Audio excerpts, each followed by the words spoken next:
안녕하십니까. 평평한 지구를 지워버린 제수이트, 외계인으로 세계를 정복하려 한다라는 주제를 놓고 말씀을 드리겠습니다. 제가 음성 파일만 제작해서 올리다가 이제 영상으로 해서 다시 올리는데 이런 방식으로 앞으로 계속 올리게 될 것 같습니다. 제가 사실은 이제 실시간으로 해보고 싶은 마음도 있고 또 여러 가지 기법으로 활용해서 해보고 싶은 생각을 다 갖고 있습니다만은 실시간 방송이라는 부분은 시청자와 조회수가 어느 정도 안정적으로 확보될 때 가능한 부분이라고 생각하고 또 제가 현재 할 수 있는 부분은 이렇게 녹방을 찍어서 올린다 하는 것으로 생각합니다. 그래서 주제를 이렇게 잡았는데 본격적인 방송으로 들어가기 앞서서 서두에서 좀 여러분에게 주의를 환기시키고 대략의 어떤 이야기를 할 것인가 하는 부분을 말씀드린 후에 제가 별도 음성 버전으로 해서 속행해서 가도록 하겠습니다. 자, 외계인이라는 주제는 여러분은 어떠실지 모르지만은 제 어린 시절에는 즉 제가 어린 시절은 1980년대 초등학교 그때는 국민학교였었죠. 그리고 90년대까지도 상당한 여론의 붐을 타고 인기를 끌었던 부분입니다. 그래서 TV에서 미스터리 특집으로 가끔씩 나오기도 했었습니다. 그래서 제 당시에는 교회에서는 외계인이나 외계 문명, 외계 생명체 같은 부분들에 대해서 그다지 다루지 않았습니다. 그다지가 아니라 전혀 안 다뤘던 것으로 생각이 됩니다. 그래서 자라나는 아이들에게 적절히 이 문제에 대해서 어떻게 대처해야 하는가, 어떠한 인식을 성경적으로 가져야 하는가 하는 부분을 이야기를 해주지 않았던 것입니다. 그래서 저로서는 부모님이나 학교 선생님들로부터도 판단 기준을 받지 못했기 때문에 제 나름의 생각을 할 수밖에 없었습니다. 저는 하나님이 계시다고 생각했었고 비록 예수님을 의지적으로 영접했다 이런 부분은 없었지만 하나님이 계신다는 생각을 쭉 갖고 있었기 때문에 그런 창조주가 계신 이 우주에 수많은 외계 문명과 외계 생명체가 있다 하는 생각은 상당히 낯선 부분이었습니다. 하지만 어쨌든 이 우주라는 공간을 창조주께서 의미 없이 만드신 것은 아니겠지. 그래서 우주 공간 어딘가에는 인간과 비슷한 또는 인간과 좀 다를지라도 지적인 생명체들이 존재할 것이다. 그것이 소위 UFO 현상과 관련되는 외계인들일 것이다 라는 생각을 쭉 갖고 있었죠. 그래서 선한 외계인도 있고 악한 외계인도 있고 소위 SF에서 이야기하는 그러한 스토리 구조를 저도 머릿속에 갖고 있었습니다. 시간이 많이 흘렀고 이제 그때를 돌이켜 보면서 생각할 때 저는 성경만이 완전하고 철두철미 저한테 있어서 진리라는 사실을 납득하고 그 생각하에서 살아왔다고 저는 수십 년 동안 그렇게 생각을 해왔었습니다. 하지만 지금 다시 돌이켜보면 그 생각이 뭔가의 틀린 기준에 맞춰져 있었다는 것을 알게 되었습니다. 그것은 바로 제가 오인하고 있었던 잘못된 우주관인 것입니다. 거기서 깨어나고 거기서 벗어나는 데 있어서 상당한 수고가 필요했습니다. 작년에야 겨우 깨달은 것인데 그래서 저는 우주가 가상현실이다. 현재 우리가 알고 있는 그러한 우주 공간, 우주라는 것 자체가 가상현실이다라는 부분을 깨우치게 되었고 그와 관련된 자료들을 습득하고 또 나름의 공부를 진행해서 많은 것들을 알게 되었습니다. 물론 저는 아직 전체적인 구도를 다 알았다고 볼 수가 없고 이제 겨우 땅이 평평하다는 사실 그리고 성경대로 해와 달과 별들이 하늘의 광명들로서 또 징조들로서 인간들에게 보여지는 부분이라는 것도 알게 되었습니다. 그래서 그 이상의 많은 것들을 이제는 알아나가야 할 때이고 특별히 제가 킹제임스 성경 그리고 세대주의를 접해서 믿고 있고 또 그러한 교회에서 신앙생활을 해왔는데 이제까지 제가 알고 있고 배웠던 부분하고 지금 새로 알게 된 그 지식과 충돌이 있는 것은 어쨌든 사실입니다. 그래서 그러한 인간적인 갈등, 즉 제가 기존에 교제하고 알아왔던 그런 성도님들과 또 교회의 교우들과의 갈등 부분 이런 것이 약간씩 노출이 되었고 그래서 저는 고민은 했지만 이 길이 사실 틀린 길이 아니다. 정확하고 맞는 길이다. 제가 지식이 완벽해서 그렇다는 것이 아니라 이러한 방향 설정, 이러한 방향을 세팅한 것 자체가 저는 맞다고 생각을 하고 있습니다. 저는 세대주의와 킹제임스 성경을 통해서 성경을 해석하는 정확한 기법을 배웠다고 생각합니다. 그리고 하나님이 사람들에게 각 시대마다 주시는 말씀의 뜻과 의미를 정확하게 아는 데 도움을 받았다고 생각합니다. 근데 거기에 빠져 있는 것이 하나 있으니 바로 이제 성경이 자연과학의 진리들을 말씀하심에 있어서 우리 인간에게 어떤 제한된 지식을 주신다는 그런 식으로 완곡하게 넘어가는 해석을 말하는 것입니다. 그래서 고대인들에게는 그 당시 사람들이 알아들을 만한 수준으로 하나님 말씀하시고, 그리고 중세 때도 그렇고, 그리고 근세나 현대에 와서는 하나님께서 모든 것을 다 있는 그대로 보여주신다. 즉 이제 우주과학자들이 또 나사에서 이야기하는 것이 바로 성경의 부족한 부분을 메꾸어주는 그러한 성경을 온전케 하는 일종의 자연 계시다라는 식으로 해석을 하는 것은 저는 이건 분명히 잘못되었다고 생각을 하고 있습니다. 그래서 과학자들이 화성과 달과 또 목성과 등등에서 어떠한 그 생명체의 흔적을 찾기 위해서 노력한다든지, 실질적으로 물과 어떤 뭐 박테리아 같은 것을 찾기 위해서 노력하고 있다든지, 이런 것을 우리가 어떻게 바라봐야 되겠느냐 하는 것입니다. 성경적으로 봤을 때 하늘에는 빛들이 있는 것입니다. 즉 인간을 비추고 인간 세상에 도움을 주고 혜택을 주기 위한 그런 빛들이 있는 것이지, 그 자체가 거주할 수 있는 영역이 아니라는 것이요. 이것은 성경에서는 확실히 결론이 내려진 부분입니다. 단지 사람들이 믿지 않을 뿐입니다. 그래서 제가 평평한 지구를 믿게 된 다음에 많은 사람들은 아니지만 거의 열 손가락 안쪽으로 꼽을 정도의 소수 사람들, 소수 형제들과 또는 자매도 있는데, 그러한 분들과 대화를 했습니다. 그래서 그 대화의 결과는 사실 좋지 않았습니다. 그분들 대부분이, 아니 전부가 아무 사전 지식, 즉 이런 발상의 전환 같은 것을 해보지 않은 분들이고, 신앙은 돈독할지 몰라도 이 성경과 자연과학에 대해서 깊이 생각해 본 적이 대체로 없는 것 같습니다. 또 있다 할지라도 철저히 둥근 지구 관점에 입각해서 봐왔기 때문에 그런 태도의 그런 껍데기 안에서 안 벗어나는 것이요. 그래서 대화를 하면서 계속 차단이 되고 진행이 안 되는 것입니다. 그래서 깊이 있는 내용으로 갈 수가 없었습니다. 그들은 자기들이 쭉 믿어왔던 그 우주, 또 회전하는 구체 지구, 이러한 신념이 전방위적으로 공격을 당하기 때문에 그것을 당황하면서 회피하려고 하고, 결국에는 자기가 신뢰하는 어떤 신학자들, 이를테면 피터 라크만 박사라든지 클라렌스 라킨 또는 C.I. 스코필드, 이러한 신학자들과 주석가들의 품속으로 물러난다 하는 것입니다. 그래서 그들이 최후의 보루가 되고, 신학자들의 명성과 그들의 이론과 그들의 주석서와 그들의 그 신학 서적들이 최종 권위가 되는 느낌을 받는 것입니다. 사실 우리가 성경이 최종 권위가 되고, 특별히 우리 자국어로 주신 하나님의 말씀, 그것에 최종 권위를 두는 것이 얼마나 중요한가, 그것을 세대주의에서는 꾸준히 가르쳐 왔습니다. 그리고 그러한 믿음을 가지고 우리는 공유한 채로 살아왔습니다만은, 이러한 신앙인들의 교제권 안에서도 이러한 분열과 파행의 양상이 나타나는 것은 참으로 아이러니하고 의아한 일이 아닐 수가 없었다 하는 것입니다. 그래서 저는 신학자의 어떤 견해는 틀릴 수 있다고 봅니다. 특히 자연과학이라든지 물리, 이런 부분에서는 다 틀릴 수가 있는 것이요. 그 틀리는 것을 이제 세상에 물어보고 세상 기준으로 재정립하려고 하면 그것이 곧 신앙을 일정 부분 양보하는 형국이 되는 것입니다. 그것은 더 나아가면 배교가 될 수 있는 것이고, 그래서 그리스도인들은 상당한 딜레마에 처해 있습니다. 특히 과학이 종교를 타고 넘는 이러한 이제 뉴에이지 시대에 와서 과학이 종교를 잡아먹는 그러한 위협을 느끼고 있는 것입니다. 특별히 성경을 믿는 사람들은 성경이 최종 권위가 되어서 이 위기를 돌파해 나가야 된다고 알고 있지만 그것을 실제 실천하지 않고 있는 것입니다. 그러나 둥근 지구를 평면한 지구로 전환하고 발상을 바꾸고, 그리고 그 전환된 세계관 속에서 우리가 성경적으로 우리 피조 세계에 대한 정확한 모식을 찾아가고 해답을 찾아간다면 우리는 성경대로 믿는 사람으로서 다시 서게 될 것입니다. 저는 그러한 부분을 확신하고, 또 많은 사람들이 이러한 사고의 조류에 참여해서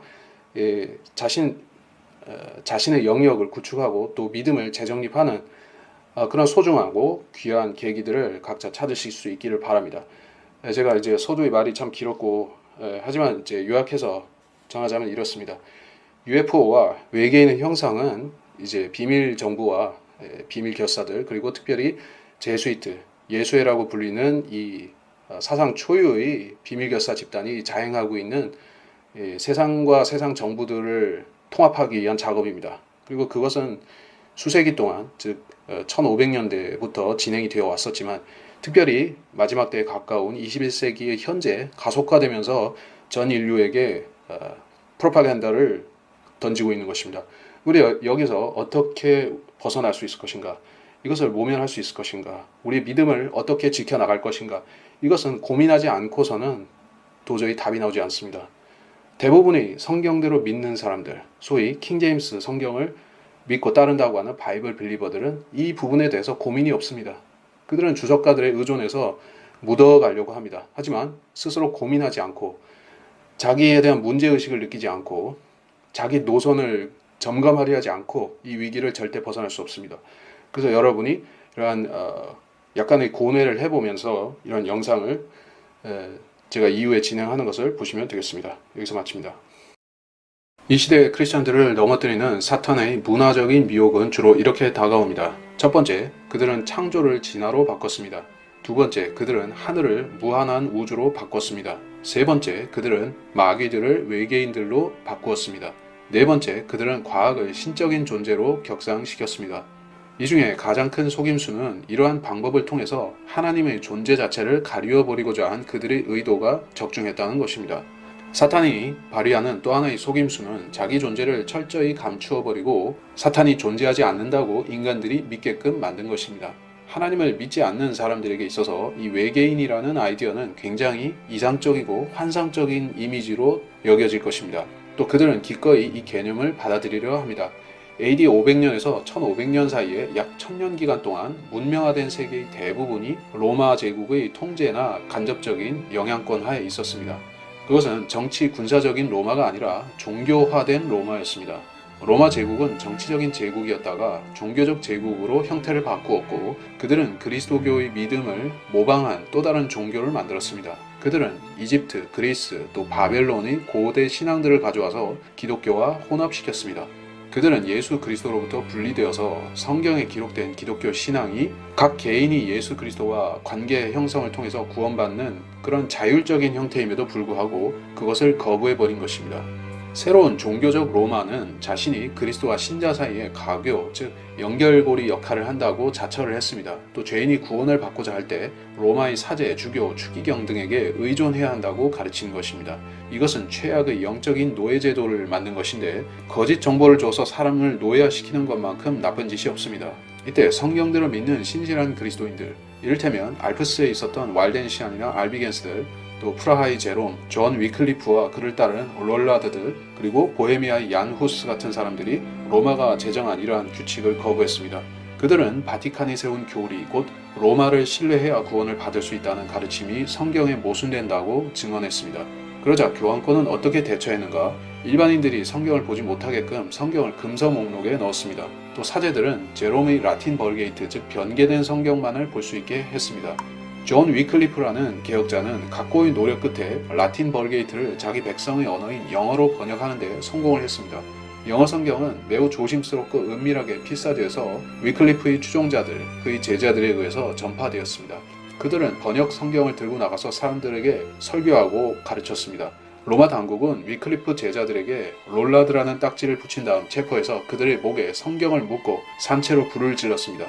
이것이 소위 기독교라 하는 로마 교회가 프라하의 제롬이나 야누스를 포함해서 자기 적들에게 행했던 일입니다. 존 폭스가 쓴 폭스의 순교사를 보면 이 책의 원제는 Acts and Monuments인데 거기에는 카톨릭 당국이 그리스도인들을 고문하고 살해한 자료들이 상세하게 기술되어 있습니다. 롤라드들이 목에 성경이 묶인 채 태워진 것은 그들의 목숨을 상실한 비극이었을 뿐 아니라 대체하기 힘든 필사본 성경들이 한꺼번에 소실되는 위기이기도 했습니다. 1517년에 새로운 개혁운동이 일어나는데 독일의 어거스틴 회 수도사 마틴 루터가 그 주인공이었습니다. 루터는 지오반니 메디치가의 출신으로 막강한 권력을 행사했던 교황 레오 10세가 충실한 부하들인 도미니칸 수도승들을 전 유럽에 내보내어 평민들에게 면죄부라 불리는 것을 팔아서 막대한 부를 축적하는 것을 보고 분노했습니다. 면죄부라는 것은 죄를 용서받은 증서로 받는 영수증 같은 것인데, 요한 tetzel 같은 면죄부 판매자들에게 돈을 내면 죄가 사면되는 형식입니다. 사람들은 연옥에간 사랑하는 가족들을 위해서 이 면죄부를 샀고, 그러면 교황은 그 죽은 사람들이 용서받았다고 선언한 것입니다. 이에 대해서 루터는 95개조 항의 반박문을 썼고 1517년 11월 1일 만성절 All Saints Day 그날에 그 반박문을 비텐베르크의 만성교회 문에 붙였습니다. 마틴 루터의 저항과 이전 크리스찬들의 저항이 틀렸던 점은 루터 때에는 요한네스 구텐베르크라는 발명가에 의해서 이동 가능한 인쇄기가 나와 있던 상태였습니다.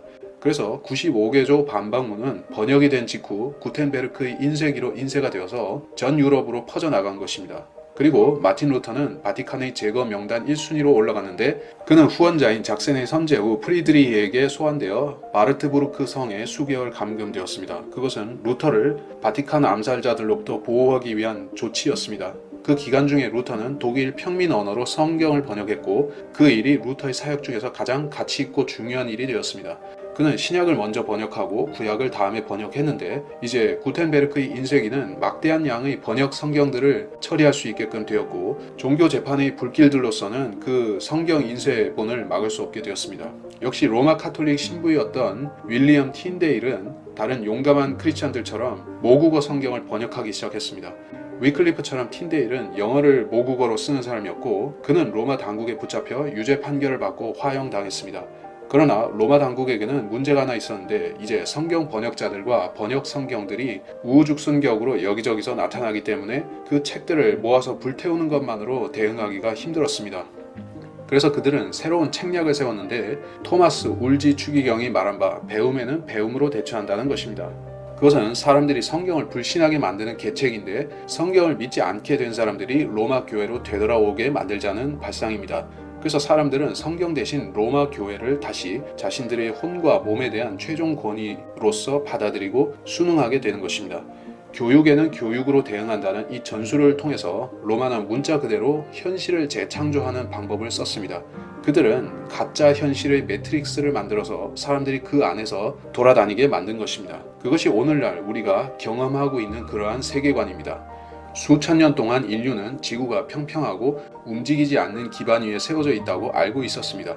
피타고라스 같은 소수의 학자들만이 다른 주장을 펼쳤는데, 프리메이슨들 중에 많은 이들이 유독 이 피타고라스 철학자를 그들이 가진 지혜의 원천의 학자로 숭앙합니다. 성경을 불신하게 만들기 위해서 가상현실을 만들어내는 그러한 작업은 마틴 루터의 1517년 종교개혁이 발발하자 로마 당국의 최우선 과제가 되었습니다. 카톨릭은 반종교개혁, 카운터 레포메이션을 일으켰고, 그 주동자가 스페인의 템플 기사단원 이그나시우스 로욜라였습니다. 그와 그의 추종자들, 오늘날 제수이트라 불리는 그자들의 눈에 들어온 사람이 있었는데, 바로 폴란드인 신부이자 바티칸 수학자인 니콜라스 코페르니쿠스였습니다. 코페르니쿠스는 현대적인 지동설을 태동하게 한 책임을 가진 사람인데, 그는 천구의 회전에 관하여 라는 책을 내놓음으로써 그 주장을 세상에 공개했습니다. 코페르니쿠스는 자신의 주장이 거짓의 매트릭스를 짜는 것이라는 걸 이해하고 있었습니다. 그는 자신의 사후에 책을 내려고 했지만 카톨릭 고위 성직자들의 재촉을 받아서 1543년에 책을 출간했습니다. 카톨릭 성직자들이 코페르니쿠스에게 책을 내도록 압박했던 점, 코페르니쿠스가 바티칸의 수학자였다는 점, 그가 볼로니아 대학에서 교회법으로 박사학위를 받은 점, 교회법이라는 것은 로마 교회가 세상을 지배하는 그런 법을 말합니다. 또한 일루미나티 창시자 아담 바이스 하우프트도 이 볼로니아 대학에서 교회법 교수로 있었다는 사실, 또 하나 대중에게 숨겨진 사실은 코페르니쿠스가 카톨릭 신부가 되고자 하는 사람이었었고, 결국 그는 결혼하지 않은 채 살다가 죽었다는 것입니다. 카톨릭 백과사전에 따르면 1537년 폴란드 왕 지기스문트는 얼랜드의 주교자 후보 4명 중 하나로 코페르니쿠스를 지명합니다. 이 사실로 볼 때 그는 적어도 생애의 후반부에 사제직으로 들어선 게 맞습니다. 마틴 루터의 종교개혁과 겹쳐지는 이 시기에 코페르니쿠스의 책이 나온 이유가 아직도 여러분에게 명확치 않다면 오스트리아 출신의 바티칸 첩자인 게오르크 라우헨 레티쿠스를 봐야 합니다. 그는 비텐베르크에서 루터의 종교개혁이 일어날 때 그 운동에 동조하는 척하면서 환심을 샀고, 코페르니쿠스에게 가서 수제자가 되었습니다. 위키피디아에 보면 레티쿠스가 마틴 루터의 가까운 친구인 개혁자 필립 멜랑히톤에 의해 보내진 사람으로 나오는데, 이것은 카톨릭의 역정보입니다. 마틴 루터의 대화록에 보면 그 위대한 개혁자는 해와 달과 별들이 움직이는 대신 지구가 움직이는 것은 마치 마차에 탄 사람이 가만히 앉아 있는데 마차가 움직이면 같이 움직이는 원리라는 식으로 비유해서 땅과 나무가 움직인다고 주장하는 천문학자가 있다면서 언급했습니다. 천문학의 기존 기술 방법을 완전히 뒤집으려 하는 그자는 바보이고 성경은 여호수아가 태양에게 명령하여 멈추라고 했지 땅이 멈추라 하지 않았다고 루터는 말합니다. 루터는 그의 창세기 강론 중에 또 이런 말을 했습니다. 우리 크리스찬들은 철학자들과는 달라야 합니다. 세상을 관찰하는 관점에 있어서 우리는 인간의 인식을 초월한 영역이 있음을 인정해야 합니다. 인류가 존재하기 전 하늘들 위의 물들을 창조주께서 만드셨습니다. 우리는 그 사실을 믿어야 하며 악하게 성경을 부정하거나 우리의 인식에 맞추기 위해서 억측하면서 잘못 해설하면 안 되고 우리 지식의 부족을 시인해야 합니다. 위대한 개혁자 존 칼빈 또한 코페르니쿠스에 대해서 평가하기를 그가 쓰디쓰고 모순된 영을 지닌 몽상가로서 자연 만물의 법칙을 뒤집으려 한다고 책망했습니다. 칼빈은 이렇게 말합니다. 그렇게 완전히 정신 나간 사람의 이론에 대해서 종교뿐만이 아니라 만물이 그것을 반박한다. 그의 정신 나간 생각을 만물이 밝혀준다. 그들은 태양이 움직이지 않고 지구가 자전과 공전을 한다고 말하는데 그런 생각을 보면서 우리는 진정 저자의 마음을 마귀가 장악하고 있다고 고백하게 되는 것이다. 하나님께서는 우리 앞에 저들을 거울로 세우셔서 우리로 주를 두려워하게 하신 것이다. 저런 주장을 하는 자들은 악의로 가득 찬 자들이고 그들에게 뜨거운 것이 어떠냐고 물으면 차갑다고 할 것이며 검은 것을 보여주면 희다고 할 것이다. 명백히 눈은 흰 것임에도 검다 주장하는 자는 정신이 이상한 사람으로 그는 자연 법칙을 바꾸려는 자이다. 우리의 눈과 감각을 흐리게 만들어서 비진리를 믿게 만드는 수작이다. 칼빈이 프리메이슨과 제수이트의 속이는 방식을 잘 알고 있었다는 생각이 들지 않습니까? 그 자들은 검은 것을 희다고 주장하는 자들입니다. 매우 신속하게 바티칸은 이 새로운 우주론을 채용했고 크리스토퍼 클라디우스 같은 제수이트는 코페르니쿠스의 책에 나온 이론을 활용해서 그레고리안 달력을 만들어냈는데 이 달력은 지금도 사용되고 있습니다. 선지자 다니엘은 그의 다니엘서 7장 23절에서 넷째 짐승이 땅의 넷째 왕국이 되는데 다른 모든 왕국들과는 다르다고 하면서 그것이 세상 모든 나라를 삼키고 밟고 부순다고 했습니다. 열 뿔은 이 왕국에서 나올 열 왕인데 또 다른 뿔이 그들 뒤에 자라날 것입니다. 그 뿔은 이전 뿔들과는 다를 것이며 새 왕을 굴복시키고 지극히 높으신 분을 대적하여 큰 말을 하는데 그는 또한 성도들을 박해하며 때와 법을 변경시키려 합니다.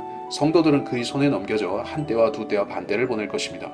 때와 법을 바꾸려는 자가 누구죠? 바로 적그리스도의 세력인데 그것이 카톨릭이 했던 것과 똑같은 것입니다. 제수이트는 곧장 이 신우주론을 채용하고 천문학계를 장악했습니다. 그리고 지구가 구체 지구로서 우주 속에서 회전한다, 태양주위를 돌고 있다 하는 그 이론에 반대되는 주장을 펴는 천문학자들을 학계에서 축출하거나 심지어 암살까지 하기 시작했습니다. 지동설을 절반쯤 믿는 학자도 제수이트에게 있어서는 제거해야 하는 대상이었습니다. 카톨릭이 없애려고 했던 그런 천문학자 중 한 명이 티코 브라헤였습니다. 티코는 지구가 우주 속에서 회전하는 구체라는 개념은 받아들였으나 자기 관측 자료를 토대로 지구가 여전히 태양계의 중심이고 태양은 중심이 아니라고 주장했습니다. 이것을 지구 중심설, 지오센트리즘이라 부르는데 이 티코는 마틴 루터의 행적을 쫓으려 했던 사람으로서 비텐베르크 대학에서 수학하려 했지만 패스트의 유행 때문에 실패한 사람입니다. 브라헤의 삶은 위험 요소로 가득 차 있었고 1566년에 20살의 나이에 그는 결투 중 코의 상당 부분을 잃어버리는 사고를 당하기도 했습니다. 그는 상당히 젊은 나이라 할 수 있는 54살에 의문에 찬 죽음을 맞았는데 그의 제자였던 요하네스 케플러에 따르면 티코는 프라하에서 열린 연회 중에 걸린 방광염으로 죽었다고 합니다. 케플러는 독일인 천문학자로서 루터교도라고 알려져 있지만 사실 제수이트와 밀접한 교류가 있었던 사람입니다. 1597년 오스트리아의 프란츠 페르디난트 2세 대공은 훌륭한 카톨릭 교도로서 모든 프로테스탄트들을 제국의 영내에서 추방했습니다. 케플러는 그때 헝가리로 망명했는데 제수이트가 개입해서 페르디난트 대공에게 케플러를 다시 받아주라고 청했습니다.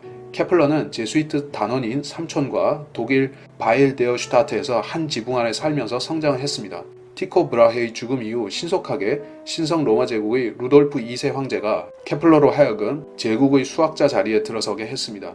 케플러는 브라헤의 연구 성과들을 갖고 가서 지구 중심설 대신에 태양 중심설로 그것을 바꾸어서 브라헤의 관측 결과를 재해석해버렸습니다. 라이프치히 대학의 요크 슈크너 박사는 케플러와 제수이트의 관계라는 논문을 썼는데 거기서 그는 제수이트 소속 과학자들이 17세기, 18세기 과학자들 사이에서 가장 핵심적이고 주동적인 조직이었다고 언급합니다. 제수이트가 침투해서 성과를 올리는데 가장 주력한 과학 분야가 천문학입니다. 제수이트 학자들의 이름은 천문학의 많은 발견 성과들과 함께 거명이 되고 있는데 이를 잘 알 수 있는 것이 달 크레이터들에 붙여진 그 제수이트 학자들의 이름입니다. 거기는 많은 제수이트 과학자들의 이름이 붙여져 있습니다. 천문학과 수학에서 공을 세운 제수이트 과학자들의 활약을 일일이 거명하기도 힘들 정도로 그들은 숫자가 많습니다. 천문학 분야에서 제수이트가 기울인 각별한 노력 중 하나를 요한네스 케플러에 대한 그들의 지원에서 엿볼 수가 있는 것입니다. 제수이트 천문학자들은 케플러와 수많은 서신을 주고받았고 루터와 칼빈이 의심했던 대로 바티칸에서 새로운 꿍꿍이를 갖고 있던 게 바로 이 천문학이라는 사실이 드러난 것입니다. 교황권은 인류의 세계관을 뒤집어 놓기 위해서 그럴싸한 구실이 필요했던 것입니다. 그 구실은 이태리의 천문학자이자 수학자 갈릴레오 갈릴레이가 제공했습니다. 위키피디아에서는 케플러와 갈릴레오를 찾아봤을 때 그 하위 항목에 조수의 이론이라는 항목이 나옵니다. 거기에 벨라민이라는 추기경이 1615년에 쓴 글에서 지구가 태양 주위를 도는 게 아니라 태양이 지구 주위를 돈다면 조수의 발생을 설명할 수 없다라는 언급이 나오고 있습니다. 갈릴레오는 그 벨라민 추기경의 조수 가설을 지구가 움직이는 증거로 받아들였습니다. 이 벨라민이라는 추기경에 대해서 추적해보면 그는 제수이트 단원인데 그 당대 가장 강력한 제수이트 중에 한 명이었습니다. 그는 1930년에 성자로 시성되었고 교회학자로 명명됩니다. 교회학자라는 것은 Doctor of the Church로서 카톨릭 교회에서 교의상 큰 기여를 한 학자에게 부여하는 칭호로서 교회 박사라고도 합니다. 지구가 달보다 무거운 천체인데 달을 끌어당겨서 지표에 충돌시키지 않으면서 마법적인 중력을 사용해서 일정한 고도로 유지시킨다는 것은 매우 우스꽝스러운 가정입니다. 더 웃기는 것은 달이 지구의 조수에 영향을 끼쳐서 물을 끌어당긴다는 것인데 여기에도 마법적인 중력이 작용합니다. 남아프리카의 작가 토마스 윈십은 1899년 제테틱 코스모고니 회의적 천문학이라는 책에 쓰기를 달이 물을 끌어당길 수 있다면 달과 접한 곳의 조수는 높고 그렇지 않은 지점은 조수가 낮아야 될 것이라고 썼습니다. 달의 운행 속도와 방향은 항상 일정하기 때문에 달이 지구의 물을 항상 끌어당기고 있다면 그 영향력도 일정한 방향으로 작용해야 합니다. 그러나 조수는 전혀 지구적으로 규칙적이지 않습니다. 이것만으로 봤을 때도 달이 지구의 조수에 영향을 주고 있다는 것은 성립되지 않는 이론입니다. 그러나 프로테스탄트 개혁자들은 로마의 이 회유에 기울어 가고 있었습니다. 로마는 개신교를 이 새로운 천문학 방향으로 끌어당기기 위해서 쇼가 필요했던 것입니다. 그것은 자기 자신의 역사를 다시 쓰는 연막 전술입니다.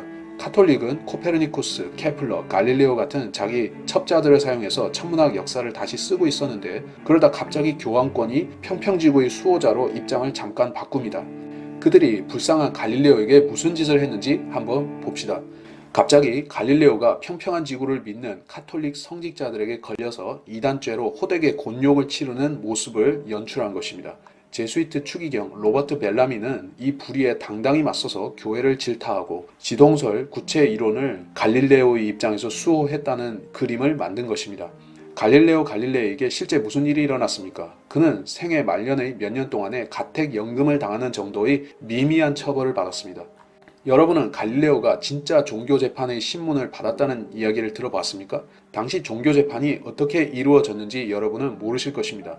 그 재판은 카톨릭이 유죄를 때리고자 하는 피고들을 매우 가혹하게 다루었습니다. 그들은 죄수들의 팔을 뒤로 묶고 줄에 매달아 끌어올려서 여러 시간 동안 두었습니다. 그래서 마침내 팔이 완전히 탈골되도록 만들었습니다. 또 그들은 몸통을 꽉 쥐어서 혈관이 터지도록 만드는 고문도 했습니다. 또 죄수들을 못이 가득한 관 속에 집어넣고 온몸의 뼈가 부서지도록 만들기도 했습니다. 여러분은 에드가 앨런 포의 단편 중에 함정과 진자, The Pit and the Pendulum 이라는 소설을 들어봤습니까? 그 소설에 보면 눕혀져 있는 희생자 위에서 예리한 칼날이 달린 진자가 좌우로 왔다 갔다 하면서 점차 높이를 낮춥니다. 그러면 희생자는 그것을 누워서 보고 있는 것입니다. 여러 시간에 걸쳐서 칼날은 천천히 내려오면서 희생자의 몸을 반으로 썰어가는 것입니다. 여러분은 그 이야기가 종교재판에서 나온 것임을 아십니까? 갈릴레오는 제수이트 위장 간첩이었고 처벌을 실제 받지도 않은 것입니다. 여러분이 이걸 꼭 아셔야 됩니다. 사람들이 잘 모르는 것은 종교개혁 시대 이후부터 제수이트가 천문학 분야를 굉장히 중시하면서 관장하기 시작했다는 것입니다. 제수이트 선교사들은 전 세계로 나가서 우리의 평평한 세상 멀리 뻗어나가면서 각국의 왕립 천문학자가 되기 위해서 노력했습니다. 중국이 그 대표적인 사례인데 중국에 처음 들어간 제수이트 선교사가 마테오 리치입니다. 그와 그의 후계자 아담 샬 그리고 페르디난트 페르비스트라는 선교사는 모두가 중국 황실에 속한 고위급 천문학자들이 되었습니다. 결국 그들은 중국 황실을 위해서 달력까지 만들어 바칩니다.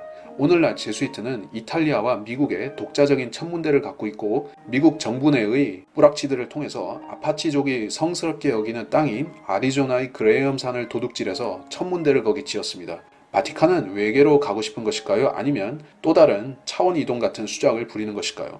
그들이 최근 그레이엄산에서 공개한 기술을 통해 보면 이 질문에 대한 해답이 나오는 것 같습니다.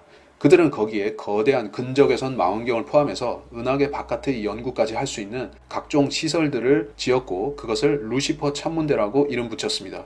제수이트가 우리의 현실을 다시 쓰기 위해서 천문학 분야에서 거둬온 성과들은 그야말로 놀라운 것들입니다. 우리 현대인들은 과거에 로마 교회가 구체지구와 지동설에 반대했던 것으로 잘못 알고 있는데 실제로는 제수이트와 그 첩자들이 지속적으로 천문학 분야에 개입하면서 우리에게 거짓 세계관을 심기 위해서 무진 노력해온 것입니다.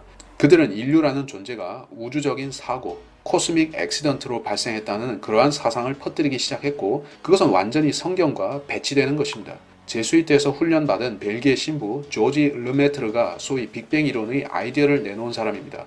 그가 내놓은 빅뱅이라는 이론의 요체는 원래 세상에 아무것도 없었다가 폭발이 일어나면서 이 우주를 포함해서 모든 것이 생겼다는 것입니다. 그는 역시 제수이트의 하수인인 유대인 엘버트 아인슈타인과 가까운 동료였습니다. 아인슈타인은 그의 복잡한 상대성 이론을 내놓으면서 제수이트 우주론의 입지를 강화시켰습니다. 문제는 과학자들이나 비전문가들이 관측하는 결과가 천문학자들이 우리에게 풀어주는 썰과 다르다는 데 있습니다. 그래서 아인슈타인은 상대성 이론이란 걸 만들었고 우리의 현실이 모든 것이 상대적이고 시공간의 연속체 속에서 모든 일들이 상대적으로 일어난다는 사상을 불어넣은 것입니다. 그 이론은 의도적으로 이해하기 힘들게끔 짜여졌고 여러분은 단지 과학과 천문학이 풀어대는 썰을 믿어야 되게 된 것입니다. 천문학뿐 아니라 제수이트들은 공룡 그리고 찰스 다윈이 만들어낸 진화론의 판에도 뛰어들었습니다. 이는 지구가 수십억 년의 연령을 갖고 있음을 주장하기 위한 방편이었습니다. 다윈의 이론에 수많은 맹점들이 있었음에도 제수이트는 그 구멍을 메꿔주는 일을 자처하고 한 것입니다. 뉴에이지 사상의 아버지라고도 불리는 피에르 테하르드 샤르댕이 여기서 활약합니다. 원숭이를 닮은 원인들로부터 인류가 나왔다는 추정이 나온 이후에 진화론을 배우는 학생들은 원인들과 현생 인류 사이에 잃어버린 연결고리가 있다는 생각을 하게 되었습니다. 1912년 잉글랜드 서섹스 동부의 필트다운에서 그 연결고리를 이어주는 발견이 있었습니다. 그 뼈에는 필트다운인이라는 학명이 붙여졌는데 유감스럽게도 그것이 조작이라는 사실이 후에 밝혀졌습니다. 그 작은 두개골같이 하는 오랑우탄 뼈를 갈아서 조작한 것입니다. 시간이 더 흐른 다음에 고생물학자인 스티븐 제이 굴드가 주장하기를 제수이트 신부 피에르 테하르드 샤르댕이 필트다운인을 조작하는 데 개입했다고 이야기합니다. 고고학과 고생물학 분야에서 이러한 조작의 사례가 드물지 않습니다. 그들이 증거 조작을 해서까지 진화를 사실로 만들려는 이유는 사람들이 성경을 불신하게 만들려는 데 있고 그 제수이트의 의도는 상당히 성공한 상태입니다. 회전하는 구체 지구가 아니었다고 하면 다윈주의와 공룡시대 또 코스믹 액시던트에 의해서 지구에 생명이 생겼다는 그러한 터무니없는 이론은 힘을 얻지 못했을 것입니다. 성경만이 참된 과학 교과서라는 말에 대해서 비평가들은 비웃음을 던지고 의문을 제기하는데 그 자들은 사실 제수이트가 만들어낸 거짓 천문학과 거짓 진화론에 속아서 그렇게 하고 있는 것입니다. 자, 모든 것을 정리하면서 말씀을 드리겠습니다. 오늘날 여러분은 제수이트 그리고 비밀결사들이 만들어낸 진화론과 가짜 우주론 속에서 헤매고 살아가고 있습니다. 여러분은 TV와 학자들이 보여주는 진실을 액면 그대로의 진실로 받아들이고 살아가고 있습니다. 그러나 그것들은 스크린에서 조작된 것이고 포토샵으로 만들어진 세계이며 또 과학자들이 어려운 기술 용어를 써가면서 사람들의 인식을 혼돈시켜서 만들어낸 가짜 세계관입니다. 여러분은 만화에서 보는 것들을 만화라고 생각하면서 보기 때문에 그것을 즐길 수 있습니다. ISS나 인공위성에서 벌어지는 일들이 가상현실이라고 믿지 않고 사실이라 믿기 때문에 여러분은 그거를 진지하게 믿을지 모릅니다. 기술적으로 그것들은 똑같이 만들어지는 헐리우드의 산물들이라는 사실입니다. 최초의 달 착륙이 그러한 헐리우드의 작업으로 탄생했었고 지금 만들어지는 그 습작들도 다 똑같은 것입니다. 인류가 달에 착륙했다, 화성에 무인 우주선을 보냈다 하는 이 모든 부분들이 조작의 산물인 것입니다. 이것을 처음부터 받아들이고 여러분이 인식을 바꾸기는 힘들 것입니다. 그러나 한 가지만 확신하면 됩니다. TV가 보여주는 가상현실은 여러분의 뇌를 좀먹게 만드는 가짜들입니다. 그것들은 가공식품과 같아서 여러분의 입맛을 만족시킬지 모르지만 가짜에 병들게 만드는 것입니다.